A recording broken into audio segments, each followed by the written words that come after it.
Hello friends, नमस्कार. मी भारती चव्हाण. भारती आयडियाजमध्ये आपलं मनापासून स्वागत आहे. आज उपवासासाठी साबुदाणा खिचडी कशी बनवायची ते मी आज आपल्या व्हिडिओमध्ये दाखवणार आहे. इथे मी 4 वाट्या साबुदाणा घेतलेला आहे. या वाटीच्या मापाने मी साबुदाणा मोजून घेतलेला आहे. तुम्ही कुठल्याही वाटीने मोजू शकता. आता प्रथम मी साबुदाणा स्वच्छ धुवून घेणार आहे आणि त्यानंतर साबुदाणा कसा भिजवायचा हे भिजवून दाखवणार आहे. आता सर्वात आधी मी साबुदाणा धुवून घेत आहे.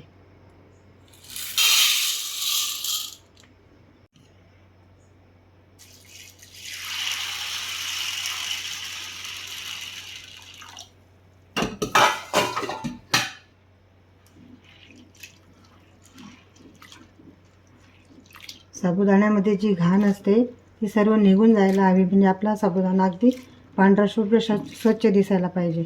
व्यवस्थित भिजला तरच तो अगदी मऊ तयार होतो.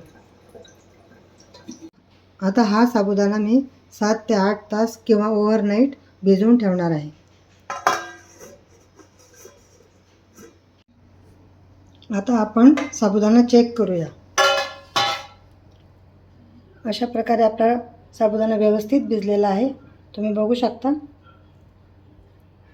आता खूप मोठ्या प्रमाणात साबुदाणा भिजवलेला आहे, त्याच्यामुळे मी करताना अर्धा साबुदाणा तुम्हाला करून दाखवणार आहे. यातला अर्धा साबुदाणा मी आता बनवून दाखवणार आहे.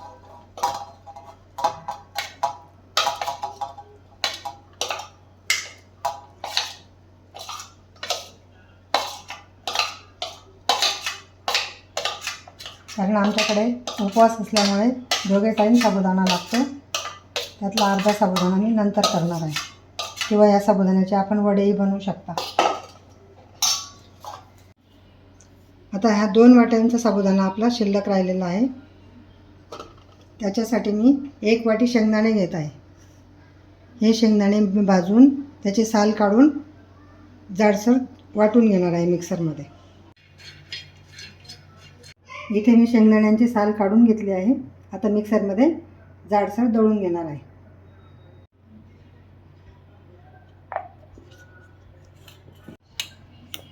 अशा प्रकारे जाडसर दाण्याचे कूट करून घेतले. आता हा दाण्याचा कूट साबुदाण्यात घालायचा आहे.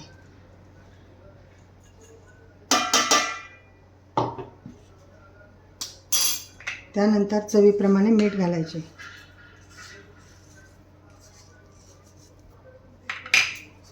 व्यवस्थित मिक्स करून घ्यायचे.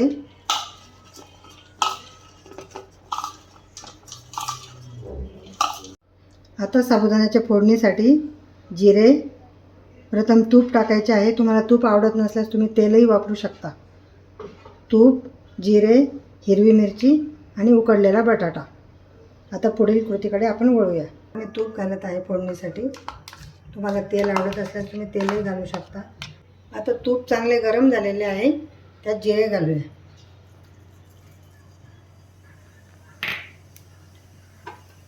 गॅसची फ्लेम स्लो केली आहे. आता त्यानंतर मिरची घालूया.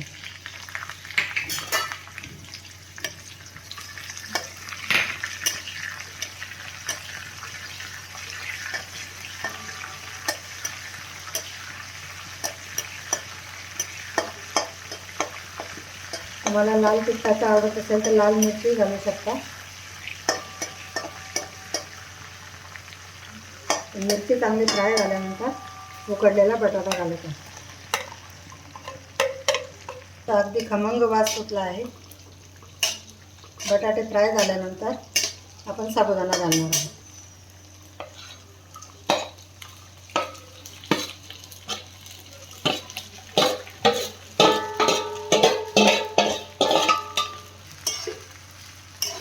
अगदी झटपट होणारी रेसिपी आहे, तुम्ही सुद्धा ट्राय करून बघा.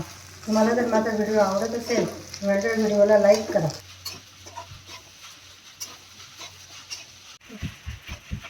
आता तुम्ही बघू शकता आपल्या साबुदाण्याला कलर किती छान आलेला आहे.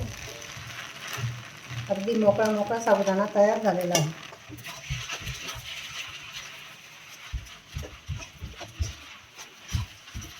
या सर्व कृतीला 3 ते 4 मिनिटे लागतात. आता आपण थोडेसे झाकण ठेवूया.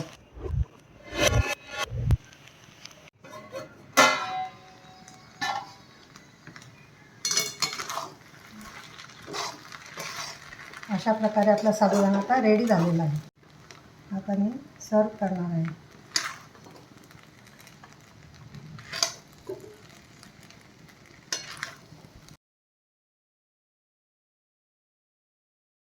व्हिडिओला लाईक करा, चॅनलला सबस्क्राईब करा आणि कमेंट बॉक्समध्ये मला नक्की तुमच्या प्रतिक्रिया कळवा. व्हिडिओ कसा वाटला. तुमच्या एका प्रतिक्रियेने मला नवीन व्हिडिओ टाकण्यासाठी उत्साह येतो. तर तुम्ही मला नक्की कमेंट बॉक्समध्ये कळवा आणि लाईक तर जरूर करा. धन्यवाद.